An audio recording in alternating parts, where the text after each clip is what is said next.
नमस्कार। सबसे बड़ा मुद्दा में आपके साथ मैं हूं आयुष सूर्यवंशी। प्रचंड बहुमत के साथ यूपी में बीजेपी ने सत्ता में वापसी तो कर ली है, लेकिन जीत के साथ ही ये चर्चाएं तेज हैं कि योगी की नई कैबिनेट को कौन कौन इसमें शामिल होगा।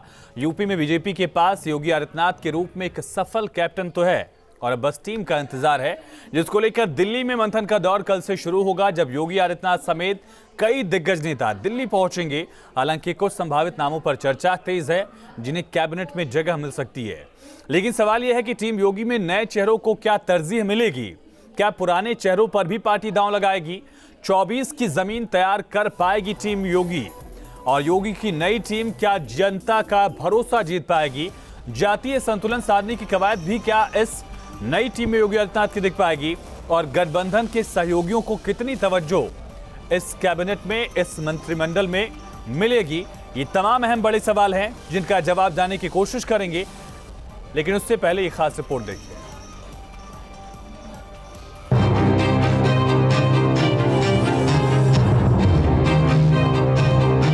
यूपी और उत्तराखंड में बीजेपी ने प्रचंड जीत हासिल कर ली है। इस जीत के बाद अब सभी को इंतजार है शपथ ग्रहण का, लेकिन इसके साथ ही यूपी और उत्तराखंड के सियासी हलकों में ये सवाल भी सबके मन में है। यूपी में टीम का कैप्टन तैयार है, लेकिन नई टीम का इंतजार है। वहीं उत्तराखंड में टीम तो तैयार है, लेकिन कैप्टन कौन होगा, सवाल इस पर है। बात करें यूपी की, तो योगी 2.0 के कैबिनेट के कुछ संभावित नामों पर चर्चा तेज है। इन नामों में असीम अरुण, बेबी रानी मौर्य, संजय निषाद, आशीष पटेल, सौरभ श्रीवास्तव, शलभ मणि त्रिपाठी और राजेश्वर सिंह के नाम शामिल हैं। अब ये केंद्रीय नेतृत्व तय करेगा कि ये कब क्या गठन होना है, कब कौन किस प्रकार से कार्य करेगा, और ये सब वितरण होने के बाद ही सारी चीजें आगे आती है। योगी मंत्रिमंडल में कौन से चेहरे शामिल किए जाएंगे, इस पर मुहर दिल्ली में ही होने वाली बैठक में लगेगी। योगी आदित्यनाथ, प्रदेश अध्यक्ष स्वतंत्र देव सिंह और केशव प्रसाद मौर्य समेत कई नेता दिल्ली जा सकते हैं, जहां नामों पर मंथन होगा। वहीं उत्तराखंड का सीएम कौन होगा, इस पर भी दिल्ली में मंथन जारी है। कई विधायक दिल्ली पहुंच भी चुके हैं। बीजेपी के लिए परेशानी ये है कि धामी चुनाव हार चुके हैं। ऐसे में धामी को सीएम बनाने के लिए फिर से उन्हें चुनावी मैदान में उतारना होगा। इसलिए बीजेपी जीते हुए प्रत्याशियों में से ही चेहरा तलाशने की कोशिश में है। Team news state. तो एक तरफ उत्तर प्रदेश में कैप्टन तैयार है, यानी कि योगी आदित्यनाथ तैयार है, लेकिन टीम का इंतजार है। लेकिन दूसरी तरफ उत्तराखंड में ठीक उलट परिस्थिति है। वहां टीम तो दिख रही है, लेकिन सवाल यह है कि टीम को लीड कौन करेगा, कैप्टन कौन होगा, यानी कि मुख्यमंत्री कौन होगा। इन्हीं तमाम सवालों पर चर्चा के लिए जावेद अहमद जी, प्रवक्ता समाजवादी पार्टी के हमारे साथ कनेक्ट है। प्रशांत उमराव जी, भारतीय जनता पार्टी के प्रवक्ता हमारे साथ कनेक्ट है। साथ साथ हमारे साथ संवाददाता अविनाश सिंह और सुरेंद्र डसीला हमारे संवाददाता लाइव कनेक्ट हैं। सबसे पहले रुख करेंगे प्रशांत उमराव जी आपका ही। एक तरफ टीम को लेकर चर्चा चल रही है और दूसरी तरफ उत्तराखंड में कैप्टन को लेकर चर्चा चल रही है। प्रशांत जी, कितनी जल्द ये तस्वीर साफ हो जाएगी, और खास करके यूपी के लिहाज से अगर बात की जाए तो योगी के इस मंत्रिमंडल में क्या सबसे बड़ा फैक्टर रहने वाला? क्या वो मोदी की तर्ज पर ओबीसी चेहरों को तरजीह दी जाएगी, गठबंधन के सहयोगियों को आगे बढ़ाया जाएगा, या फिर एक नया हम देख सकते हैं समीकरण? देखिए, अभी 2 दिन पहले ही चुनाव परिणाम आया है और मंत्री जी लगातार पार्टी पदाधिकारियों से, कार्यकर्ताओं से बैठक कर रहे हैं। और उसके बाद, क्योंकि भारतीय जनता पार्टी कार्यकर्ता आधारित पार्टी है, और जो भी निर्णय होगा केंद्रीय नेतृत्व के साथ बैठ करके, प्रदेश नेतृत्व के साथ बैठ करके उसकी रूपरेखा तय होगी। और जो भी चीजें होंगी शीघ्र ही जनता के सामने मीडिया के माध्यम से परिणाम उसका आ जाएगा। प्रशांत जी, इस बार जो नामों को लेकर चर्चा है उस पर दिल्ली का वजन दिखेगा या लखनऊ का दम भी होगा?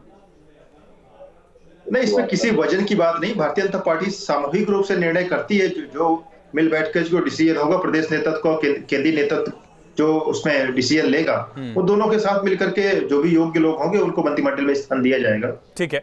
जावेद भाई, आपसे समझना चाहेंगे, समाजवादी पार्टी में जो रोल्स डिसाइड किए जाने, खास करके नेता प्रतिपक्ष शिवपाल यादव हो सकते हैं, इस बात की चर्चा है।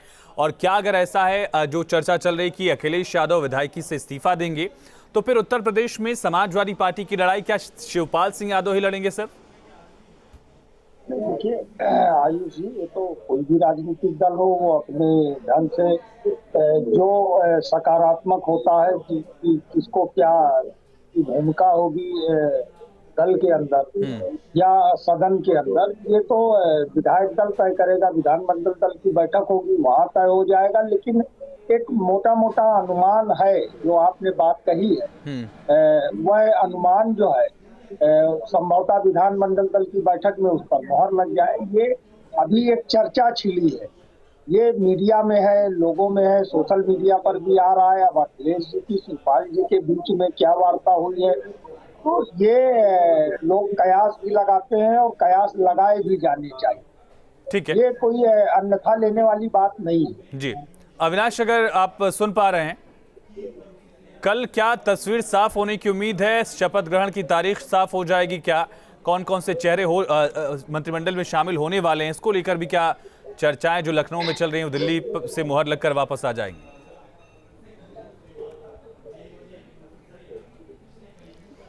देखिए, अपडेट यह है कि सुबह कल तकरीबन 9 बजे के आसपास मुख्यमंत्री योगी दिल्ली रवाना होंगे। और कल जो बैठक होनी है, चूंकि देखिए सबसे पहले एक कटसी मीट होनी है, मुलाकातें होनी है मुख्यमंत्री की, क्योंकि चुनाव परिणाम 2 दिन पहले ही आया है। और कल माना जा रहा है कि दिल्ली में जो भाजपा के तमाम बड़े नेता हैं, चाहे हम रक्षा मंत्री राजनाथ सिंह की बात करें, गृह मंत्री की बात करें, प्रधानमंत्री की बात करें, जो दूसरे बड़े केंद्रीय मंत्री हैं, उनसे जाकर सीएम योगी मुलाकात करने वाले हैं। और शाम में बैठक बताई जा रही है कि दोपहर बाद एक महत्वपूर्ण बैठक होनी है। उस बैठक में राष्ट्रीय अध्यक्ष जेपी नड्डा के साथ योगी आदित्यनाथ, दोनों डिप्टी सीएम मौजूद रहेंगे, केशव मौर्य, दिनेश शर्मा। इसके अलावा प्रदेश अध्यक्ष स्वतंत्र देव सिंह, चुनाव के जो प्रभारी हैं धर्मेंद्र प्रधान, इसके अलावा यूपी के प्रभारी हैं राधा मोहन सिंह, सुनील बंसल। तो ये जो तमाम नेता होंगे कल की बैठक में मौजूद रहने वाले हैं। और ये तय माना जा रहा है कि जो शपथ ग्रहण का पूरा कार्यक्रम होगा कल की बैठक के बाद, उसकी तस्वीर साफ हो जाएगी कि जो शपथ ग्रहण का पूरा कार्यक्रम है वो होली से पहले रखा जाना है या फिर होली के बाद। इसके अलावा देखिए, जो सबसे बड़ी बात है वो ये है कि कैबिनेट को लेकर कि जो योगी कैबिनेट की अगली तस्वीर होगी, कैसी तस्वीर होगी, तो उसको लेकर भी कल की बैठक में मंथन होना है। देखिए, एक बात तो बिल्कुल साफ है कि जो नई कैबिनेट होगी उसमें पुरानी कैबिनेट के कई जो महत्वपूर्ण चेहरे हैं उनको जगह दी जाएगी। इसके अलावा कई नए चेहरे होंगे जिनको की नई कैबिनेट में शामिल किया जाएगा। तो इन तमाम चीजों को लेकर कल की बैठक में मंथन होना है। हालांकि उस मंथन के बाद तारीखों का ऐलान होगा कि इस तारीख को हम शपथ ग्रहण समारोह का आयोजन करेंगे। और उसके बाद माना जा रहा है कि हो सकता है कि परसों भी मुख्यमंत्री वहां पर कुछ लोगों से मुलाकात कर सकते हैं। ठीक है सुरेंद्र, उत्तर प्रदेश को लेकर जो अविनाश ने बताया कि एक अपडेट भी अपने आप में ये है कि 9 बजे कल मुख्यमंत्री रवाना हो जाएंगे, दिल्ली में अहम बैठक होने वाली है। उत्तराखंड को लेकर चर्चाएं क्या चल रही है और खास करके पुष्कर सिंह धामी को लेकर क्या चर्चा है, ये सबसे बड़ा अहम सवाल हो जाता है।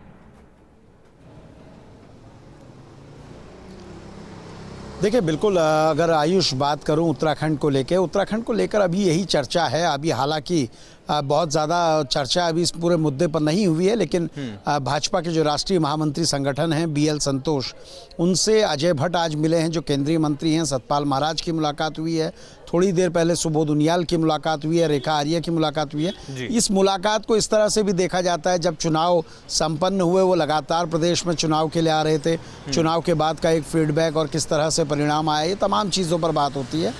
प्रदेश के नए मुख्यमंत्री को लेकर भी चर्चा हुई होगी।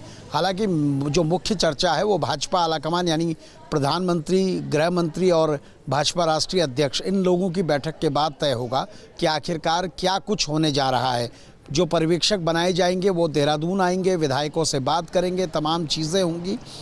अभी जो सुर्खियां हैं, ख़ासतौर पे सोशल मीडिया से लेकर तमाम जो विधायक हैं वो मुख्यमंत्री के समर्थन में अपनी सीट छोड़ने की बात कह रहे हैं, यानी कह रहे हैं कि उनको एक बार फिर से मौका दिया जाए और उत्तराखंड में उनको फिर से सीएम बनाया जाए। हालांकि भाजपा के इतिहास को अगर देखें तो हिमाचल में इसका बिल्कुल उल्टा हुआ था, धूमल के नेतृत्व में चुनाव हुआ था, लेकिन वो चुनाव हार गए थे, तो तब जयराम ठाकुर को बनाया था, बल्कि धूमल को मौका नहीं दिया गया था। तो अब ये देखना है कि क्या भाजपा फिर से पुष्कर सिंह धामी को लाएगी। अगर नहीं लाती है तो फिर उनकी जगह विकल्प कौन होंगे। 2024 को लेकर एक ये भी माना जा रहा है कि उत्तराखंड में इस बार एक ब्राह्मण चेहरा भी दिया जा सकता है, और ऐसे में अजय भट्ट हो, निशंक हो, मदन कौशिक हो, सबके नाम चल रहे हैं। मदन कौशिक का ये फायदा है कि तराई से आते हैं, प्रदेश अध्यक्ष हैं और विधायक है, किसी की सीट खाली करने की जरूरत नहीं होगी। लेकिन ये तमाम कयास हैं। भाजपा आलाकमान अक्सर ऐसे नाम लाता है जो चौंकाने वाले होते हैं। तो क्या इस बार भी कोई सरप्राइजिंग हमको चीज़ देखने को मिलेगी, या फिर विधानमंडल दल की बैठक में तय होगा। ये अगले 2 से 3 दिन जरूर लगेंगे जिसमें स्थिति साफ होगी। आयुष, ठीक है, सुनील लौटेंगे आपके पास। लेकिन प्रशांत जी, चलिए, कैप्टन तो आपका उत्तर प्रदेश में तैयार है, उत्तराखंड में भी कैप्टन का चेहरा साफ होने में उम्मीद है कि 2 से 3 दिन का वक्त लग सकता है, जैसा सूर्य ने बताया। लेकिन उत्तर प्रदेश में डिप्टी सीएम कौन कौन से हो सकते हैं? क्या पिछली बार के चेहरों को रिपीट किया जाएगा? नए चेहरे होंगे? संख्या बढ़ सकती है, घट सकती है? ये एक अहम सवाल हो गया उत्तर प्रदेश की जनता के लिहाज से। आप ये कहेंगे कि जो संगठन है उसका जिम्मा है, लेकिन कुछ तो बताइए सर। नहीं, ये तो देखिए, अभी कोई बैठक इस बारे में, ऐसी कोई बैठक हुई नहीं है। जो दिल्ली में जब बैठक होगी केंद्रीय नेतृत्व के साथ, वो तय करेगा। अभी तो हम लोग पूर्ण बहुमत से हैं, जो डिसीजन होगा हो सकता है कि रिपीट भी हो सकते हैं या नए लोग भी हो सकते हैं। अभी इसकी कोई जानकारी नहीं है। केशव जी की सीट हारने के बाद एक बड़े मार्जिन से शिकस्त उनको झेलनी पड़ी है। क्या उत्तर प्रदेश में उनको फिर से इस तरह से प्रेजेंट किया जाएगा? एमएलसी तो है ही, चलिए वो लेकिन जो भी डिसीजन होगा, चूंकि ऑलरेडी वो एमएलसी हैं, वो हो भी सकते हैं, कोई नया व्यक्ति भी हो सकता है। कोई अभी ऐसी कोई बात नहीं हुई है। जब इस विषय पे कोई चर्चा ही नहीं हुई तो इस चर्चा पे क्या उस पे ठीक है। उसका परिणाम 2024 के लिहाज से मंत्रिमंडल अपने आप में कितना खास होगा? 2019 में जब मोदी सरकार बनी उसके बाद हमने देखा कि ओबीसी चेहरों को तरजीह दी गई। योगी आदित्यनाथ से लेकर प्रधानमंत्री मोदी ने खुद ने भी ये लगातार प्रेजेंट भी किया कि पिछड़े वर्ग का ये रिप्रेजेंटेशन है। वो रिप्रेजेंटेशन का उसी नक्शे कदम पर हम योगी कैबिनेट को भी देखेंगे। संक्षेप में ये निश्चित तौर पर हमने सभी वर्गों को साथ में लेकर के चला है। हमारे उप मुख्यमंत्री ओबीसी वर्ग थे, प्रदेश अध्यक्ष जी ओबीसी वर्ग के हैं।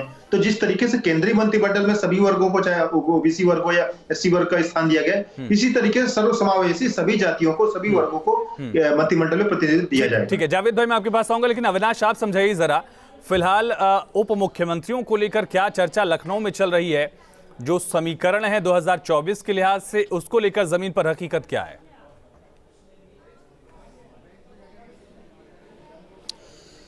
देखिए, एक बात तो बिल्कुल साफ है कि जो अगला मंत्रिमंडल होगा उसको 2024 का जो लोकसभा चुनाव होना है उसको ध्यान में रखकर बनाया जाएगा। और एक बात यह भी तय है कि जो अगला योगी कैबिनेट होगा उसमें सबसे ज्यादा जो चेहरे होंगे वो पिछड़े वर्ग से होंगे और दलित वर्ग से होंगे।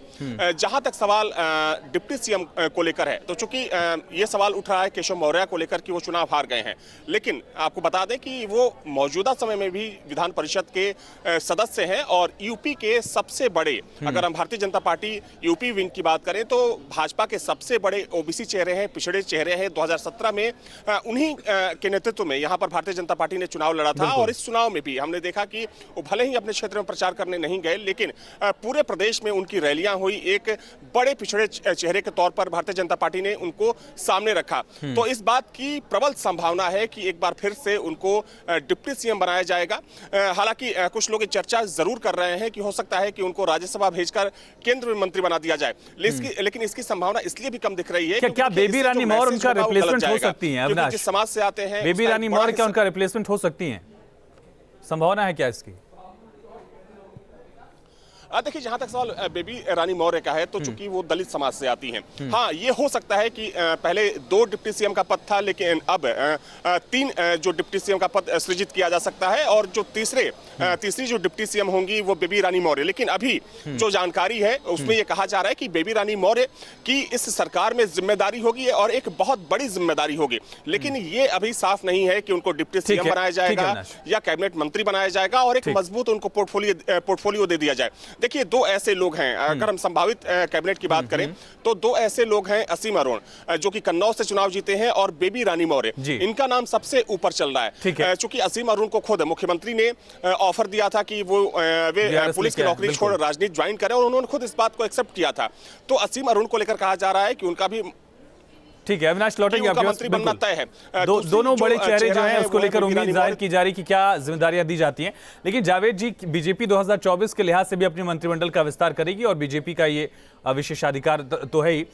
समाजवादी पार्टी का जो मूव कि अखिलेश यादव सांसद बने रहेंगे, विधायक पद से इस्तीफा देंगे, ये 24 की तैयारी है या फिर कार्यकर्ताओं का इससे मनोबल भी डाउन होगा, इसका रिस्क भी है? नहीं, ऐसा देखिए आयुष जी, ऐसा नहीं है। कार्यकर्ताओं का उत्साह बिल्कुल अपनी जगह पर है और चुनाव जय और पराजय लगी रहती है।